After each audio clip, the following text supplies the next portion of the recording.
Hey guys, and welcome to the first ever 3D Animation Hub podcast. Since this is a special episode, I had the podcast in person. My plan is to integrate podcasts with artists and animators in the industry into this channel and have it as a reoccurring thing. And today's podcast guest is Tom Sutton. Tom is a 3D animator who's worked on Paw Patrol, Hotel Transylvania, and Connected. So he's worked both at Sony, a feature company, and also at TV. And he kind of goes back and forth between TV and feature. So it'll be an interesting talk. It'll be an interesting conversation. He's an amazing animator and an amazing person. And if you're watching this on YouTube, I'll have all of his links down below in the description. If you're just listening to this, then you can just look up OhNoTomSutton on Google and you'll find all of his socials. All right, before we jump in, I just want to give a quick thanks to all my beautiful patrons. Thank you guys so much for your continuous support. I did upload this, like the whole 50-minute raw footage on Patreon before uploading it on YouTube. So if you guys would like access to early raw footage of podcasts, source files for my tutorials we work on, and pretty much everything I upload on Gumroad, including the paid content. If you like access to all of that, patreon.com/3D animation is the place to be. All right, now with all that rambling out of the way, let's hop into this podcast. I hope you guys enjoy. Okay. Just a sec. Sure. Napkins? Do you like napkins? No, I'm okay. Okay, all right. Well, thanks for... Thanks for agreeing to be on this podcast, Tom. It's my pleasure. Perfect, My pleasure. perfect. So for those of you who don't know, you mind giving a little bit of a tidbit of who you are and what you do? Well, my name is Tom Sutton. Tom Sutton. I'm Canadian. I'm in my mid-30s. Okay. Yeah. I'm an animator. Yes, you are. I've been an animator professionally since 2015. So about 5 years. Yeah, about 5 years. I've mostly worked on Paw Patrol. It's a preschool show. Everyone knows Paw Yeah, Patrol. We're good. We're good. Yeah, it's lucky because everybody does know Paw Patrol. Yeah. People ask me what I do. I'm like, I do Paw Patrol. Like, wow, Paw Patrol. Yeah, My kid watches it. Yeah, yeah, all the time. Right. It's nice that when people recognize it. It's nice that when people recognize it. Exactly. Exactly. Yeah. But yeah, other than that, I've worked at Guru Studio for most of my career where they produce it. But I've also worked at Sony Pictures ImageWorks. Right. And I've done a couple features there. Right. So you, right now, if I remember correctly, you go back and forth between Guru and Sony right now. Is that what's happening? Yeah. So Okay. Guru's in Toronto. Right. Sony is in Vancouver. Right. How does that work? It's a long drive. So you drive the whole way. You Yeah. drive from I've done it twice now. Oh my god. But I've got a good relationship with Guru. I've got a good relationship with Sony. That's awesome. And so I'm happy to when I get the chance go out and do a movie and then come back and do more Paw Patrol. All right. So what's that like? Just going from a TV production to a feature production. Is it what kind of like?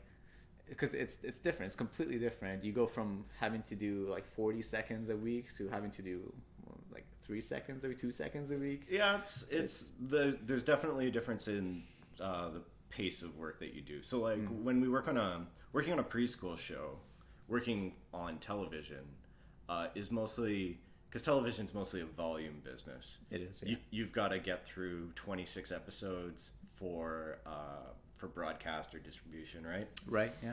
So it's a lot of footage, mostly. Yeah. So your quota, like the amount of animation that you have to produce on a TV show, can be anywhere from 20 to 40 seconds a week. 24 seconds. Yeah. That's usually pretty standard. Yeah. 20 to 40 seconds per show, I should say. Okay. So at Guru, we turn over a show every 2 weeks. So I do about a minute of every show. So yeah, that's a minute right. of every show. So yeah. So that's about how many episodes is a season of Paw Patrol? 25? 26. 26? Yeah. So you would do probably about half an hour of animation, Which is a lot. A lot of animation over the course of the production. Right. Which would be like a year to a year and a half usually. Yeah, somewhere around there. Cool. So you produce 20 to 40 seconds a week. When working on a feature, it's not so much about how much you get done. Yeah. It's about whether or not what you've gotten done is right for the movie. Okay. So time matters less, and it's more about getting the proper shot and making it look good, and not just pump out this many amount of shots. You've got to give the director what he wants, Right. and that's more important than just getting it done. Okay. In TV, a lot of the time, you're going to just give the director what he wants because there's so much more to get done. Right. So it's like you're animating to get it done, not animated to get it to get it right. To get it right, exactly. Yeah. But on a movie, you're animating to get it right. Yeah. But that time is usually well spent. Like you get the time to really focus on the quality.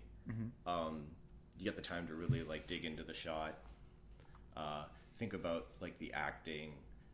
Try to make it something.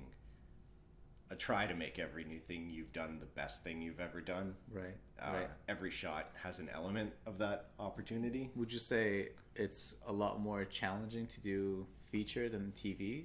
It's just different. It's different? It's a different game. So how about a different question? Do you think, in terms of skill level, would you increase more working on a feature or working on TV? Like, do you have the ability to increase in skill level working on TV?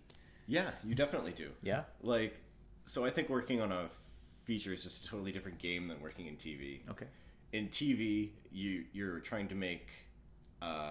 you're usually going with your first best choice for every shot. Right. And you're trying to get it done with economy, but still get it right. Yeah. It doesn't... You're not going to make it perfect. Right. You're not going to make it the best version of what it's going to be. Yeah. But that doesn't mean you still can't get it all correct. Like, everything's... I got the intention that you intended. The performance is there like you wanted it to be. Yeah. And then it's not looking wonky in any way. Yeah. Everything looks right. It may not be super polished. Yeah. But it looks there. Right. But it's all there. That's fair. But yeah, you can definitely get better. You can definitely get better working in TV. Okay. Because you get to do a volume of work. Right. So and would you just say you get faster, or like you can get better, or you can get better? Like, imagine that you get multiple tries to do the same thing over and over. Right, it's more of like a safe situation for failure. I see what you mean. Yeah. If you don't get it right the first time, don't worry about it. There's another episode. There's another show 2 weeks later. You get to try the exact same thing again. Yeah. Which is nice. That's cool. Yeah. And I think that contributed a lot to my development as an animator, because when you get to try new things, sort of throw something out there, see if it sticks. Yeah. Iterate quickly. Fail fast. That's what I was gonna bring that up. What was the saying? Fail fast. Fail fast and fail hard. I don't want to. Don't fail too hard. Don't fail too hard, but fail fast and reiterate. Right? We just made our own saying. When you can iterate quickly, you can try something new. Multiple times. Right.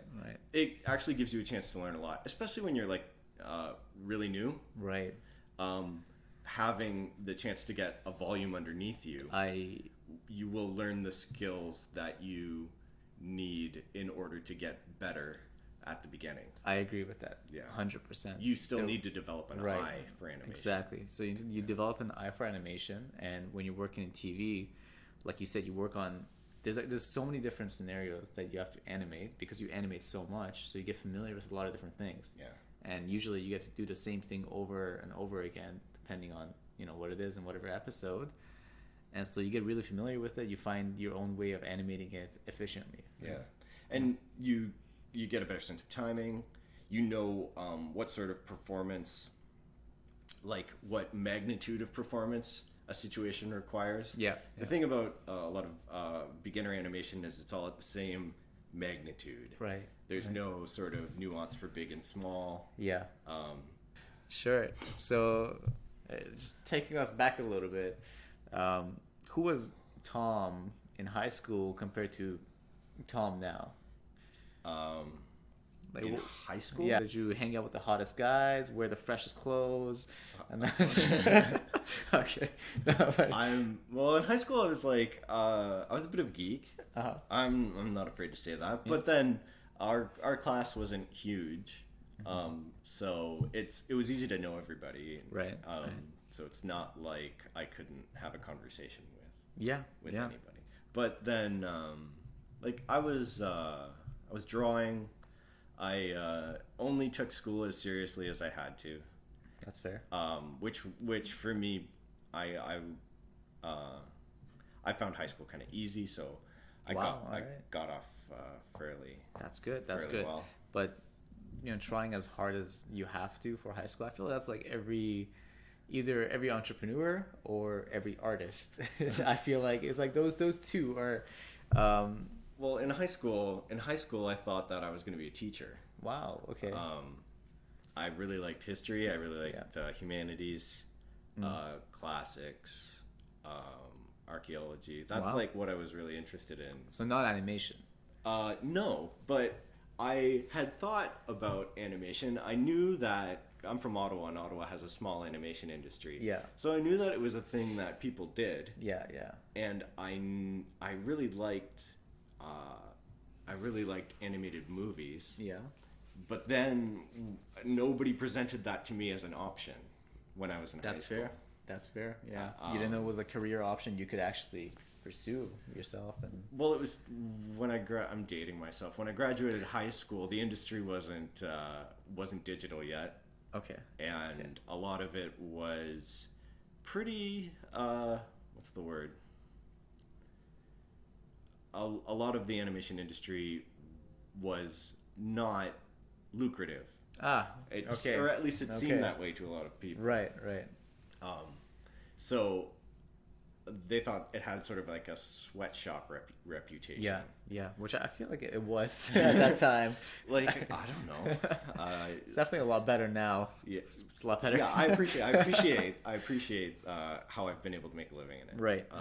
But then when I was in high school, it didn't seem like an option. Then when I went to university, whenever I would meet people who were in an animation program, who were in the animation program at Algonquin, which is the college in Ottawa. Mm-hmm. It's a trade school in Ottawa.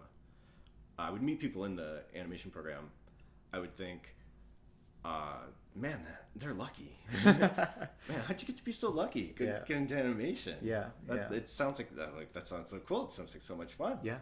I didn't think that it was something that I could do. I didn't think that I drew, but I never I would draw for creative fun. Right.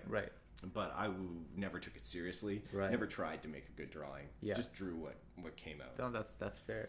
Just doodled, I guess you could say. Yeah. But then when I thought about doing it, I just thought, well, I don't have the chops. I'm not a good enough draftsman. I'm not good enough at drawing to get into animation. I didn't know whether or not I could learn. Mm-hmm. It just didn't come to mind. Especially at that time, were there any sort of resources for you to learn animation outside of school, like a school system? Oh, probably not. Yeah. I didn't I was kind of dumb. Good thing looking back, and I didn't even think. I had in my mind that I wanted to do something else. Right. Okay. Yeah. That's fair. So when did you actually get into animation then? Well, I finished university. Mm-hmm. I went to teachers college. Decided there that maybe teaching wasn't for me. Okay. And then I went and did my master's degree in history and classics. History and classics. Yeah. Is that a worthwhile master's to get? No. You could have made a case in 2005. Yeah. That you could go get a master's degree in history and classics, academia. Yeah. Always an option. Or you want to work in archaeology, museums, archives. Mm-hmm. Now I wouldn't give anyone the advice that this is something that they should go do. Yeah. The market is not there. The job market's just not there for it. Yikes. Yeah. And these are the resources to learn on your own for that sort of thing are so much bigger now. There's so much more plentiful that I could have gotten the same education that I got. Well, probably not as deep. Maybe close to it. I could have gotten a fulfilling experience looking up this stuff at home. I didn't need to go at the time or now. Now. Okay. Instead of going to university to study it, somebody who wants to go do that now maybe consider just doing it as a pastime. You heard it here first, folks. Don't study history. Well, study. Just don't pay people There you go. to study history. All right. So how did you get into animation then? So you had an interest. You Yeah. were Animation, I also had a persistent interest. okay. For that one, did you go to schooling for that after your master's or? So I finished my master's. Yeah. And then I thought, but then after I finished my master's, I was kind of like looking at myself and looking at my life and being like, I feel like I'm a smart person. Yeah. But I don't really have anything to show for it except a master's degree. Right. I don't have any money. Yeah. I'm broke. I haven't really accomplished anything that I could show to other people and say, look, I made this. Yeah. That's a big thing to have. Just being able to show it's not show your worth, but show what you can do. Yeah. Because I feel like if you're not in the arts, it's kind of hard. You have to show that with like status and like where you've worked. But when you're an artist or an animator, you can show what you can do just at home by yourself. You just make something and like that, you can show that to the world. People. Yeah. Look what I made. Exactly. Yeah. It's great source of esteem. Yes, that and just a satisfaction. I'm just like right. Maybe not validation, but just a satisfaction. Well, if you can make something that other people appreciate, then that thing has value. That's true. And you've done something valuable. That's and true. You feel exactly. Valuable. Yeah. Exactly. That's a great thing about being an artist. I feel like. Sorry, I took you off your story. It's a tangent, but that's good. I decided, well, I'm smart enough to do a master's degree. So anything else that I want to do, I could probably learn to do. Right. So I decided, well, what else? I thought about it. I decided, what else do I want to do? And animation had always been a persistent interest. It had always been something that had been like in the back of my mind. And I thought, well, maybe I'll go do that. I'll try it. Yeah. And I'm willing to. I told myself, well, I'm just willing to try as many times as I need to make it work. Yeah. Wow. And if it's obviously not going to work, then I won't waste my time on it. But yeah. I'll you give it a good shot. I'll give it a good shot because yeah. I can learn how to do it. Right. Why people learn how to draw. I'm a people. I can learn how to draw. So at this time it was still 2D animation you were pursuing, or did you? Yeah. So I enrolled at Algonquin College in Ottawa for traditional animation. Yeah. It's like hand drawn on paper. Yeah. I had to put together a portfolio. Wow. To get into the program. It's kind of hell, actually. Well, like I hadn't drawn anything before, so right. I was like, I was like, okay, now I have to I'd drawn, but it was just doodles, right? Yeah. So now I'm like, okay, I have to sit down and try to make a good drawing, like a proper perspective, form-based drawing, model-based drawing for my portfolio, and. It took some time, but then I didn't have any work, so I had some free time. That's good. I was extremely lucky that I had people looking out for me that wanted me to succeed. So that's good. I put together my portfolio, tried to do some really challenging things for me at the time, managed to get accepted, started school at Algonquin. How old was I? I think it was 28. 28. Yeah. Okay.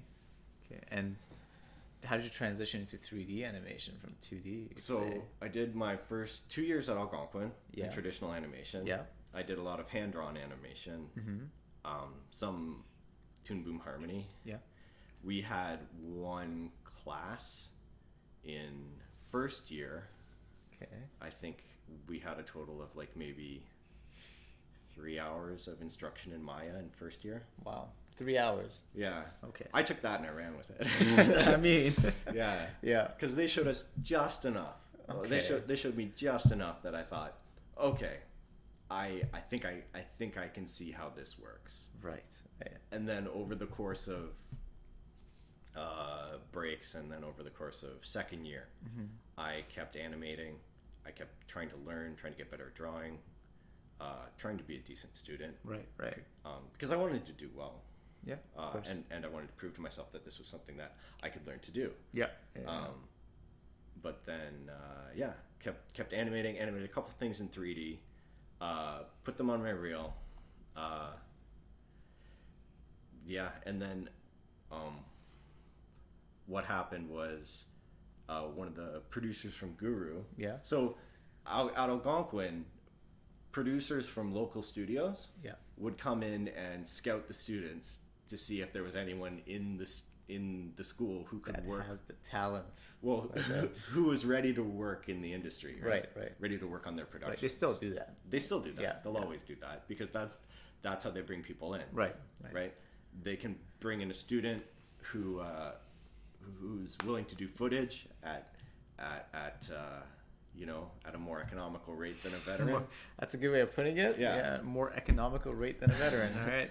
And but then you get something out of it too. You get industry experience. Right. Exactly. You get your it's a win-win, really. first job. Yeah. Yeah. So one of the producers from Guru, where we make Paw Patrol, came into the school. Yeah. I showed her my reel. I said Paw Patrol was in its second season. I see. Yeah. I think it's at season 7 now. Right? Yeah. It's a while ago. Paw Patrol was in its second season and was going to start production on its third. And I told her that I liked the look of the show. I thought it was going to be really popular. Yeah, which you were 100% right. It's the most popular show for kids, I think, or something like that. It's like first or second. Dora the Explorer. Pretty much, yeah. That's pretty close, actually. Yeah, but she thought that it would be a good idea to pass my reel on to the animation director on Paw Patrol. His name's Ryan. You know Ryan? No, I don't actually know. No? I've never met him. No. His name's Ryan. He gave me a shot, and it worked out. All right. Yeah, and then I was a professional 3D animator. Just like that. Well, I finished my academic year. Right. I moved to Toronto. I did do some freelance work. Okay.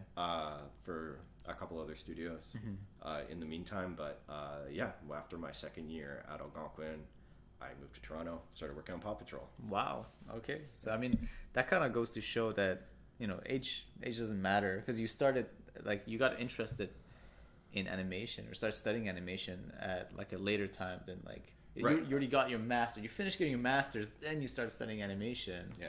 And it's just through sheer interest and dedication, you just worked hard and you got picked up for your hard work, because they don't just pick out anyone. I wanted it so bad. Right. Yeah, you wanted it so bad. You worked really hard and you got it. Like, it's not, but then it's something that even I do believe it's something that anybody could learn to do. Yeah. Like, with persistence, you could learn to draw. Right. And with patience and persistence, you could learn to animate. I like that. Yeah. I like that. Yeah. No.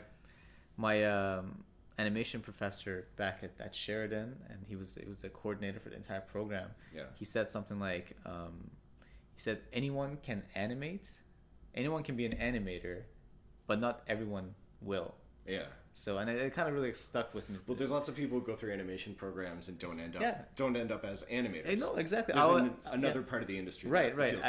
Exactly. So from my class, I think it was a class of 30, and we were all in the computer animation program. But out of the 30, me and only one other person actually ended up being an animator. They all went to like different branches of like the animation industry. Right. So you're right. It's just like anyone can do it. Anyone can learn to do it.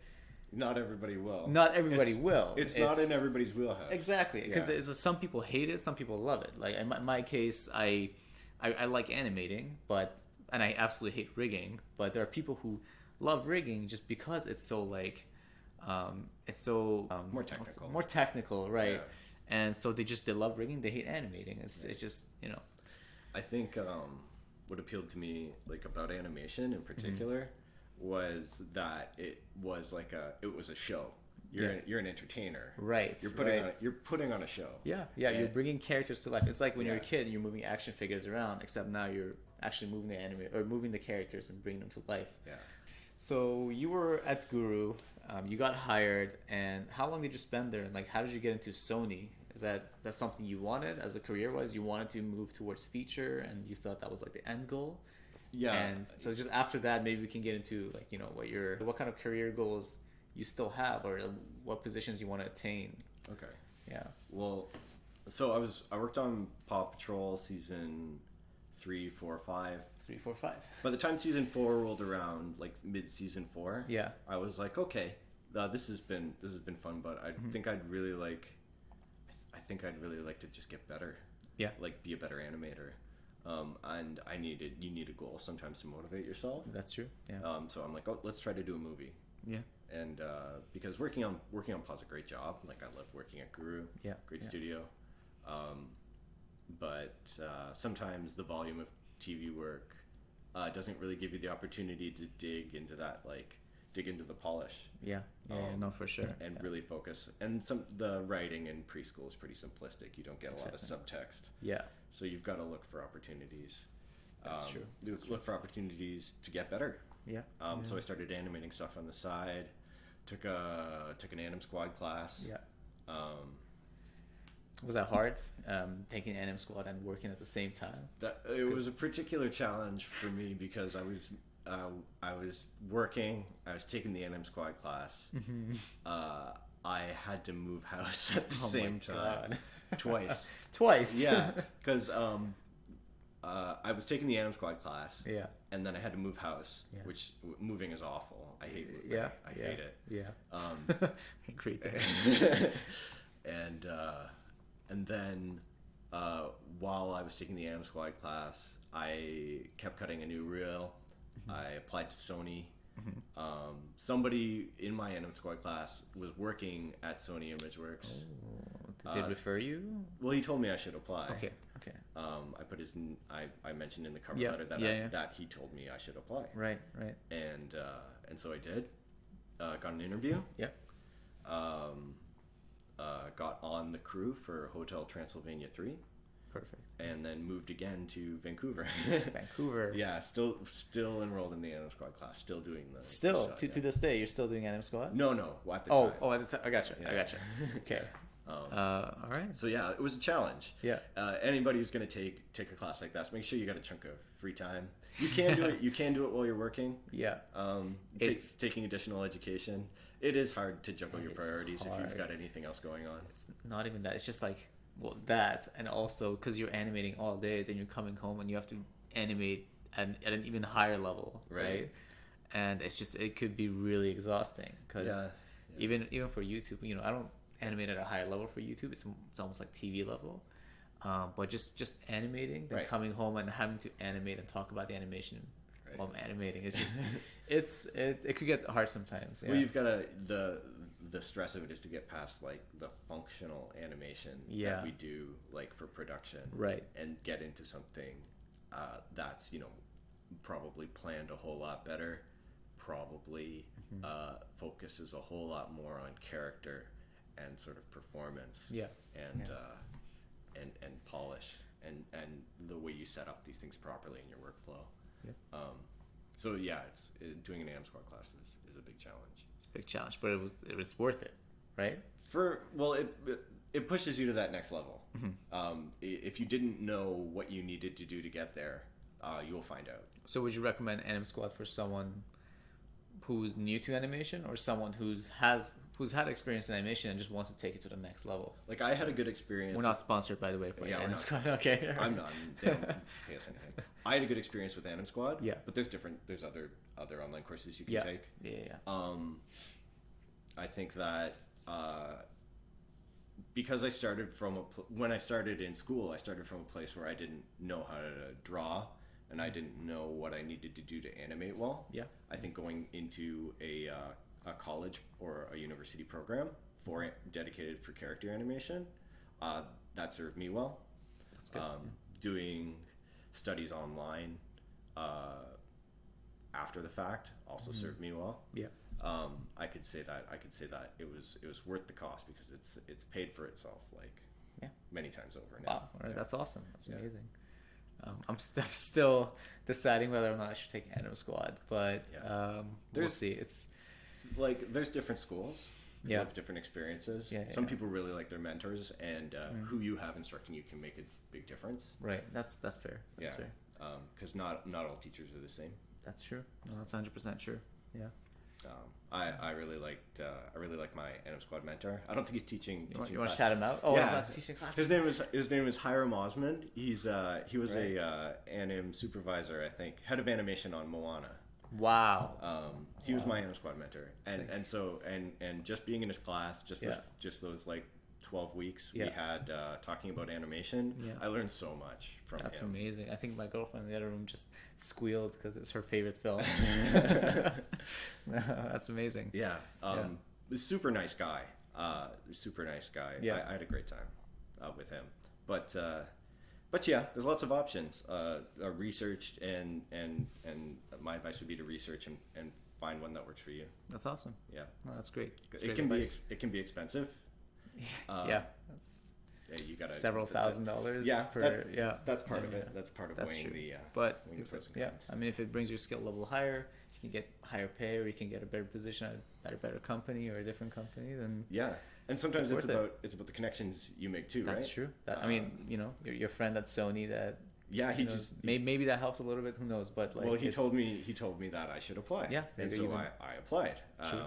And so, but the more you reach out in the industry, the more you realize that you know somebody who knows somebody. That's 100%. I agree with that. Everybody knows. Like, you're only 2 degrees away. You're only 2 degrees away from anywhere. Right. No, that's true.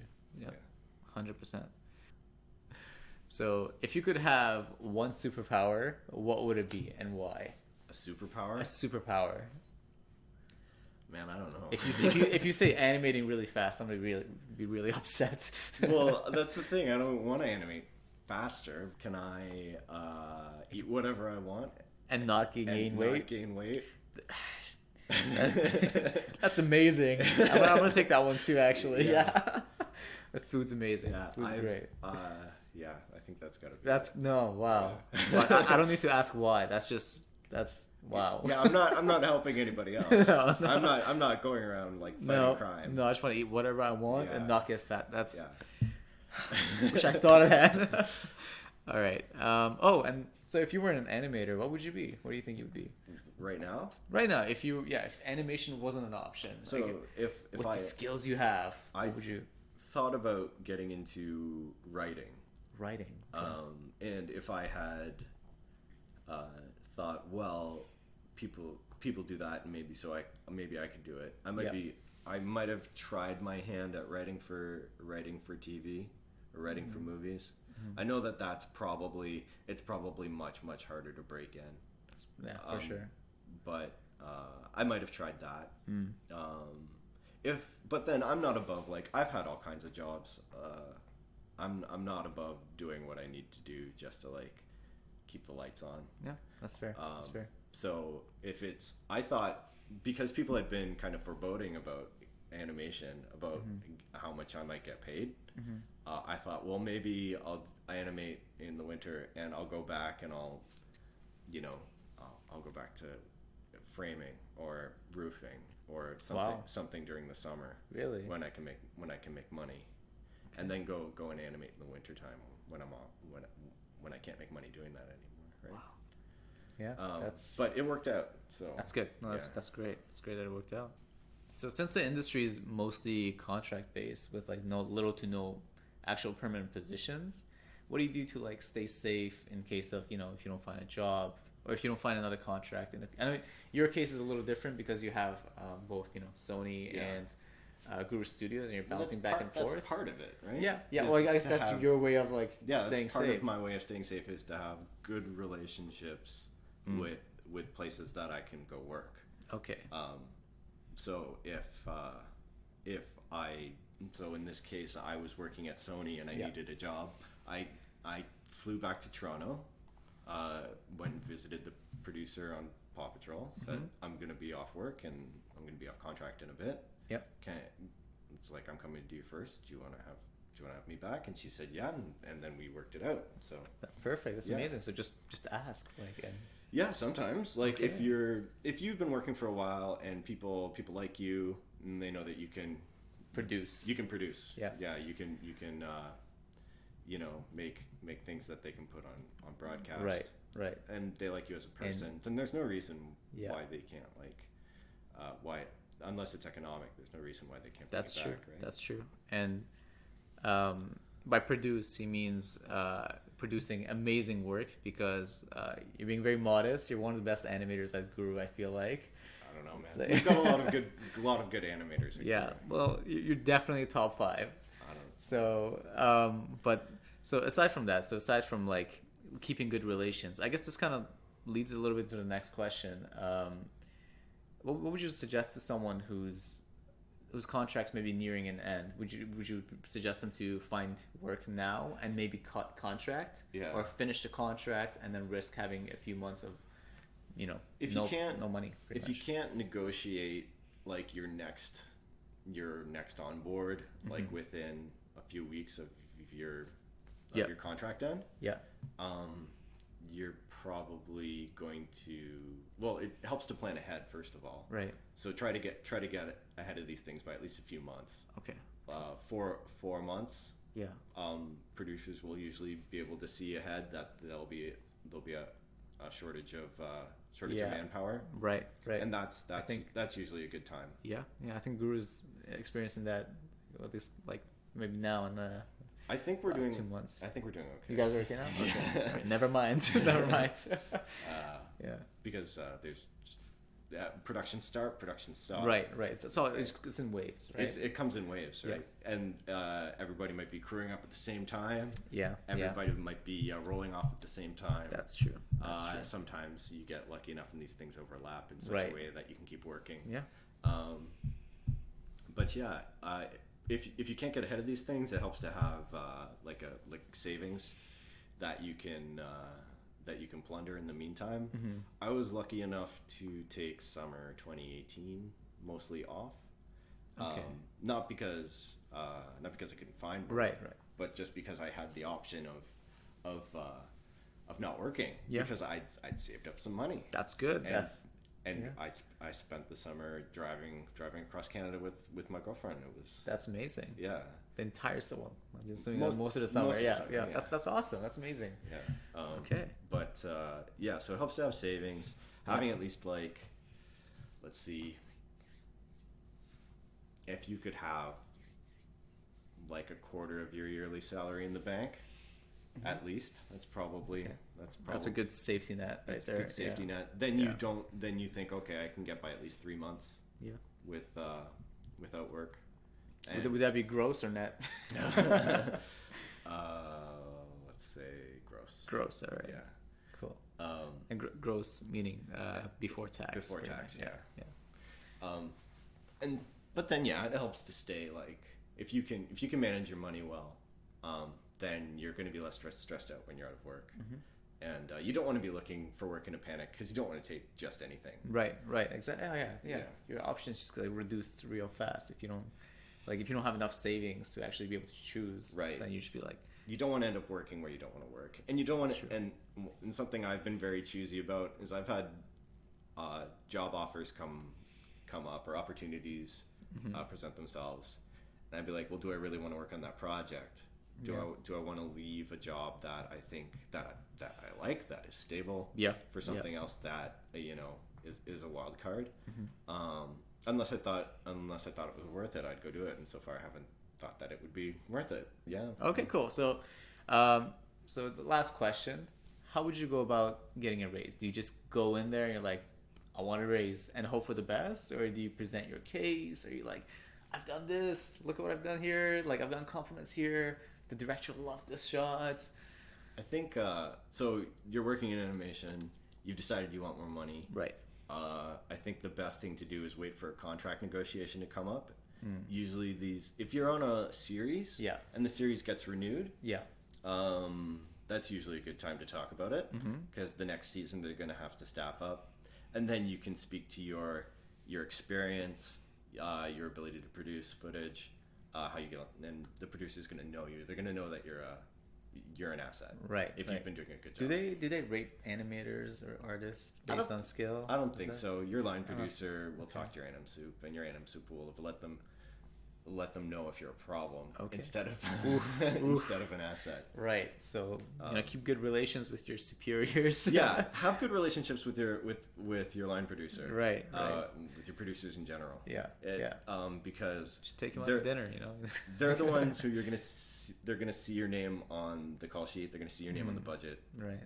They know how much you cost. Thanks. Yeah. So they're usually the ones you're negotiating with for contracts. Fair enough. Sometimes bigger companies will have like HR. Yeah. But a bigger company will have like a rate structure in place. Yeah.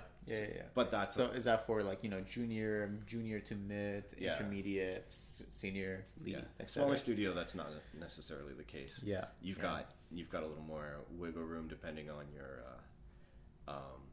what you bring to the table, how long you've been there, right? What the constraints of the production are. You can make your case a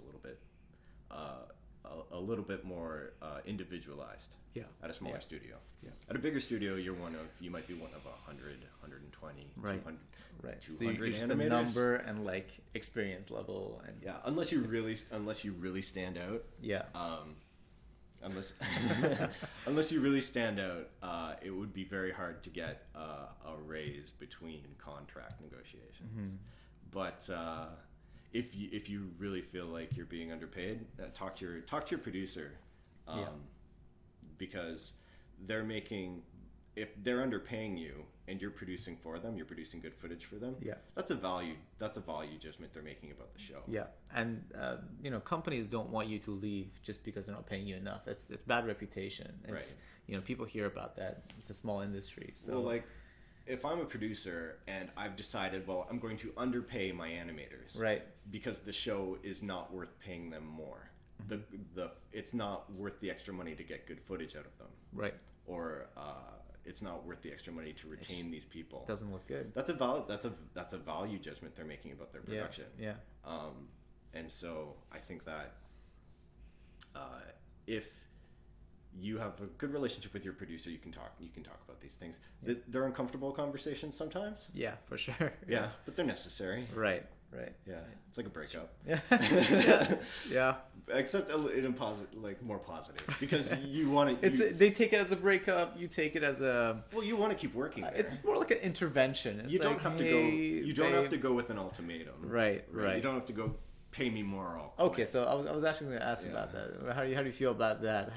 Leveraging, like you getting another offer and leveraging that to get more pay. Is that more like a hostage situation or for them, or you don't recommend that? I haven't done it. You haven't done it. Okay. I don't recommend it. Okay. I see it as sort of like it's not douche move. Well, it's not in good faith. Fair enough. Because it's not like you're coming to the producer and saying. Hey, saying I feel like I'm valued more. Yeah. If you've got another offer that you're willing to go take, then just go take it. That's fair. Yeah, that's fair. That's what I think. I like that. That's a good answer. All right. Well, Tom, thanks again. This was great. Yeah. And this is your chance. Perfect. This is your chance if you want to plug in any socials, maybe. You can find me online at OhNoTomSutton. OhNoTomSutton. That'll be in the description, and I'll probably have it on screen here. All you have to do is Google OhNoTomSutton. My everything should come up. Right now I'm streaming on Twitch, Tuesdays at 6:30 Eastern time. Yeah. It's just usually me drawing. All right. We'll come check you out. Yeah. Awesome. I'm on Twitter too. That's usually the best way to get in touch with me. Cool. Shoot me a tweet. All right. Awesome. Thanks a lot, man. All right. Thanks.